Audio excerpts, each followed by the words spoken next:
Good morning! Maaga nga pala akong tinanghali ng gising ngayon para manghuli ng isda. Kaya agad-agad na akong pumunta sa pantalan.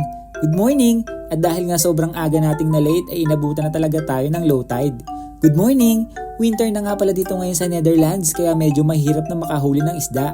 Kaya sumuko na ako at umuwi na. Good morning! May mga nakasalubong nga pala tayong mga rabbit na kumakain ng damo dito sa kalsada. Good morning! Good morning! Huwag kayong paharang-harang baka ihawin ko kayo bigla. At sa ating pagbalik nga ay may mga nakita tayong kumpulan ng mga oyster o talaba. Kaya naisip natin kumuha at subukan kung ano ang lasa. Good morning! Ngunit ngayon ko lang nalaman na sobrang hirap pala nito kunin. Talagang nilalaban nila ang karapatan nila. Kaya kumuha na ako ng panundot para mas madali silang makuha. Sana all sinusundot. Good morning!